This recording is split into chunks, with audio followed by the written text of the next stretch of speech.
a little bit about selective androgen receptor modulator mimetics and my experience with a company called 13 Lives and their LGD and Ostaclean products. So as you can probably tell from the title, the LGD supplement is supposed to be similar to like Androl or LGD 4033, and then the Ostaclean is meant to be similar to MK2866. The label for this one has a little N, MK2866 on that sort of band below the title, and then the LGD just says strength and testosterone. I suspect that this one is a more recent print than this one, and they've gotten rid of what would have been an LGD 4033 on this one just because it seems a little bit more legal this way. It's difficult to tell from the label and the size of the bottles what's really in these things and how to stack up to sort of authentic selective androgen receptor modulators, but I guess anecdotally, I recently sent a query through to the 13 Lives team about their radical product and how you would go with PCT and whether you need to take something like Nolvadex or Clomid to kind of counteract the suppressive effects of RAD. And this is going on the assumption that their mimetic is pretty similar to actual RAD 140. The response I got back for that was basically we can't talk about banned substances in a response to a query, but our customers have sort of had good results repeating use with these products. So it sounds to me as if these mimetics are somewhat of a grey area supplement, and while they seem to be legal in Australia at the moment and kind of distributed through chains like Elite Stuffs, it may not be long before they sort of become illegal in the same way that some have. So before I get into talking about my experience with both of the products, I thought it would probably be useful just to talk about a couple of caveats. The first one being that we're right in the middle of coronavirus at the moment, and so in the time leading up to taking these, I had about 3 months where I wasn't training in a gym. I was definitely trying to do a couple of exercises with home workouts, but without access to my normal equipment, and essentially having no real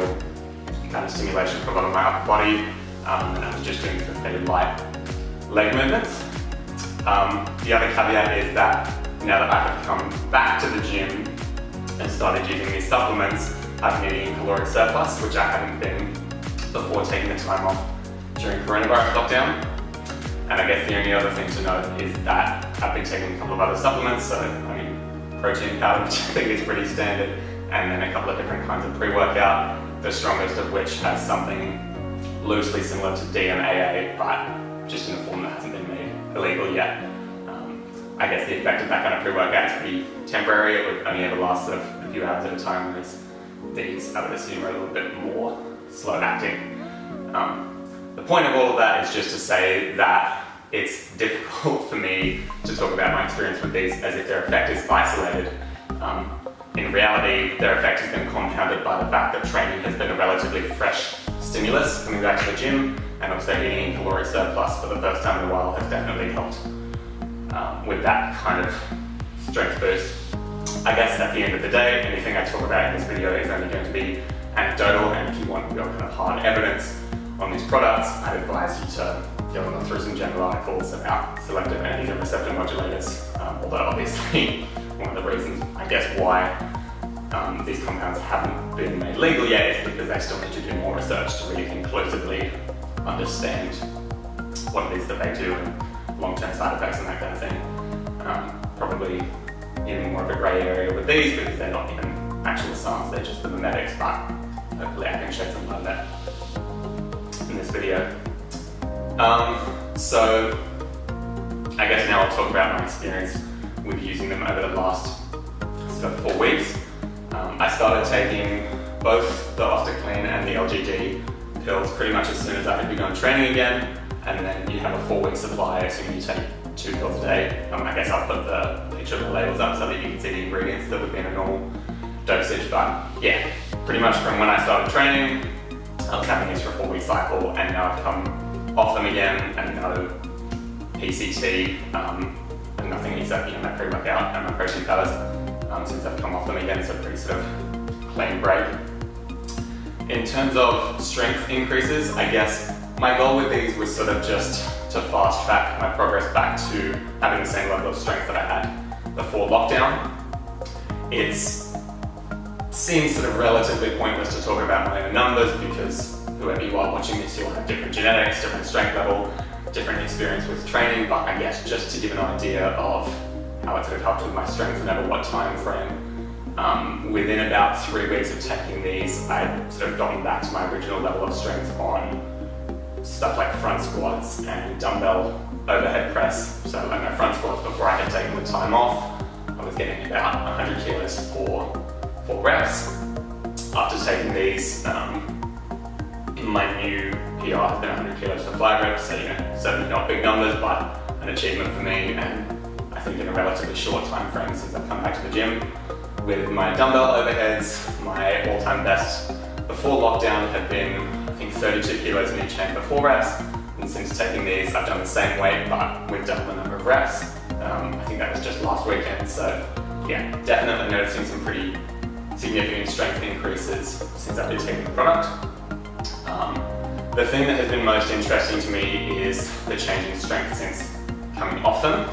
I've only been off for about a week and a half now, but I've definitely noticed the strength has kind of decreased again, and it's difficult to get kind of similar volume and weight since I've stopped taking them, which I thought was pretty interesting because that, for me, is a little bit closer to kind of isolating the effect of the supplements when trying to consider the caloric surplus and the fresh stimulus of training. But yeah, just an interesting result that I noticed since coming off them. In terms of the way I was feeling during the cycle, I definitely noticed there were a couple of times about 2 weeks in where I'd be doing an exercise like bench press and I'd get to that point where my muscles would normally fail and I'd go, oh shit, I need someone to spot and pick the barbell up off my chest. Moments like that, I was feeling a lot stronger, sort of capable to push through what would usually kind of constitute a plateau for me. In terms of weight gain, as I said, I've been in surplus, so I'm trying to gain a bit of weight. And I guess as a byproduct of that, especially because I haven't been tracking calories super closely, I've been a little bit softer, but I didn't hold as much water as I expected to taking these, especially with LGD. I heard that was sort of the bulking and you should expect to hold a bit more water, but